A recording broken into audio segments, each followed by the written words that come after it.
Bonjour à tous et bienvenue dans Mama Story, le podcast court qui parle maternité, grossesse, postpartum, sans filtre et sans pression.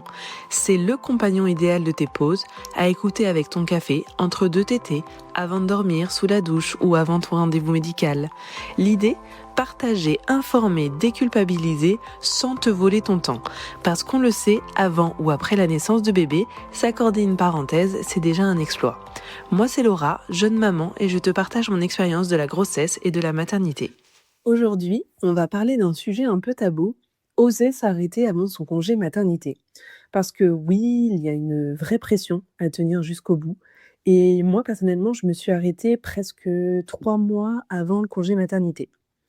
Je me suis arrêtée, oui, même pas mi-décembre, le 10 décembre, si je dis pas de bêtises, et mon maternité était autour du 26 février, donc presque 3 mois avant. À la base, je vous avoue, je pensais tenir jusqu'à mon congé. Je me disais que ça allait aller, que je vais gérer et j'avais envie, en plus, de gérer tout ça et en fait, le problème, c'est que, j'ai eu une sciatique pendant la grossesse. J'en avais jamais eu, j'en parle dans un autre épisode. Heu, C'était une douleur vraiment constante dans le dos et dans les jambes. C'était vraiment, vraiment handicapant. Donc oui, je vous explique tout ça dans l'épisode 4, mais c'était très dur et à côté de ça, il y a le travail, en plus où c'était assez compliqué puisqu'on était en sous-effectif à l'époque. Je faisais beaucoup d'heures avec, pas mal de pression. Je faisais des déplacements en France et en Europe, donc j'avais vraiment des horaires, et un rythme de travail assez intense, et avec le recul, c'était clairement trop pour mon corps à ce moment-là.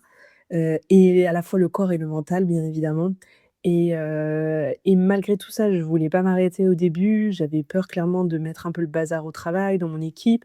En effet, mettre mes équipes en difficulté et ma direction, que ça soit un peu mal vu puisque ça faisait, que quelques mois que j'avais pris ce poste, que j'étais arrivée dans l'entreprise donc voilà, j'ai continué pendant au moins un mois et demi après les premières discussions avec les spécialistes, ma sage-femme notamment qui souhaitait, que je m'arrête. En effet, voilà, elle m'avait dit de lever le pied, mais j'ai continué. J'ai clairement, pour être honnête, tiré sur la corde. C'était trop. Il y a un moment, mon corps, il a clairement dit: «Stop», je n'en pouvais plus. Donc début décembre, là, c'était trop dur, en fait, c'était trop, trop dur. Donc j'ai pris, voilà, une décision qui était pas facile pour moi. Je me suis arrêtée, puisqu'en effet, en plus, j'ai un travail où je suis la plupart du temps derrière mon écran, derrière mon bureau. Mais ça, c'est plutôt la semaine et les week-ends, voire de temps en temps en semaine, j'ai des événements où je dois être, debout tout le temps et beaucoup marcher, piétiner et avec la sciatique et la grossesse, c'était devenu vraiment, vraiment, très dur. Honnêtement, j'avais vraiment peur de la réaction, des autres au travail. Aujourd'hui, peu de femmes en parlent, mais il y a une vraie, vraie peur d'être jugée, hein, encore aujourd'hui. Comme si un peu s'arrêter, c'était abandonner, c'était être faible. Hem, c'est dur, sincèrement, c'est dur. Bon, finalement, je crois que ça n'a pas été si mal reçu, en tout cas de par mon directeur, que j'avais à ce moment-là et de par mes collègues. Même si je vous avoue, je dois être honnête, j'ai quand même été sollicitée, pour aider, notamment au début et ça, c'est quand même un sujet, parce qu'être en arrêt, ce n'est pas, être à disposition et moi, vu que je culpabilisais de m'arrêter,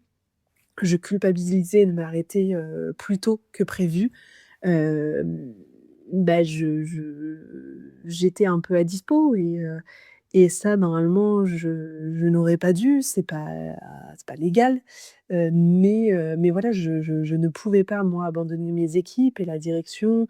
J'étais un peu gênée finalement, et c'était pas mon souhait, de mettre dans l'embarras qui que ce soit donc voilà. Mais c'est vrai qu'il y a beaucoup, beaucoup de culpabilité alors que finalement, bah, voilà, en fait, c'est la vie.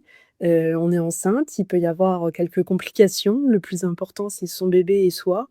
Mais c'est vrai que dans ces moments-là, ça peut être un peu dur et je pense qu'on est beaucoup, beaucoup, à traverser ce genre de questions, et d'angoisse. Donc voilà, avec le recul, je me rends compte quand même que s'arrêter, ce n'est pas abandonner. Pas du tout. C'est se protéger et c'est protéger son bébé et ce qui est le plus important. Donc en fait, il faut vraiment déculpabiliser, et c'est plus dur à dire qu'à faire bien sûr, hein, mais chaque grossesse est différente, chaque corps est différent, et en fait, il y a aucune médaille à tenir jusqu'au bout en souffrant. Personne vous dira bravo, personne vous dira merci, d'avoir, tenu le bon bout. Non, rien, généralement, ça ne change rien, en fait, mis à part que vous avez forcé et que peut-être il va y avoir des répercussions pour vous et votre bébé et c'est vraiment pas le but, de ce moment. Donc voilà, osez vous arrêter. Si vous avez peur, parlez-en autour de vous, parlez-en à votre sage-femme ou aux autres spécialistes et vraiment mettez peut-être à plat quelque chose que je fais souvent, mettez à plat, peut-être sur une feuille, le pour et le contre. Le pour de continuer et le contre, pourquoi s'arrêter? Et peut-être que vous allez voir finalement que pourquoi vous avez pas envie de vous arrêter? Bah, parce que vous avez peur du jugement, peur de perdre votre place, peur d'être remplacé, peur d'avoir une montagne de dossiers quand on revient, peur peut-être de perdre des projets ou de louper des bons moments parce que peut-être que ça peut être un travail qui vous plaît énormément et que vous avez pas envie de louper, certaines deadlines ou certaines échéances, certains événements. Ou peut-être que vous êtes, à votre compte et que du coup, si vous vous arrêtez, vous avez l'impression d'abandonner votre propre projet et là, je pense que c'est encore autre chose et encore, compliqué. Mais, voilà, pour moi, il y a quand même, le plus important, c'est vous, c'est votre santé mentale et physique et si c'est plus possible pour diverses raisons, voilà, moi, c'était à la fois une douleur physique qui m'est arrivée pendant la grossesse, cette sciatique et heu, cette, hem, cette pression au travail, due notamment aux sous-effectifs. Bah, voilà, c'est tout ça, c'est pas de ma faute. La douleur, je la subis, c'est pas de ma faute et la pression, le sous-effectif, c'est pas de ma faute non plus, c'est l'entreprise. Donc en fait, il faut essayer de passer au-dessus et voilà, donc si vous ressentez que c'est trop, écoutez votre corps. Surtout n'oubliez pas que personne ne vivra cette grossesse à votre place et il faut en profiter puisqu'une grossesse, c'est généralement quand même un moment magique et mettez toutes les chances de votre côté pour en profiter et pour vous sentir au mieux pour vous et votre bébé.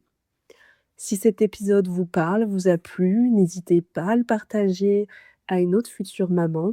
Et moi, je vous retrouve très très vite pour un nouvel épisode de Mama Story.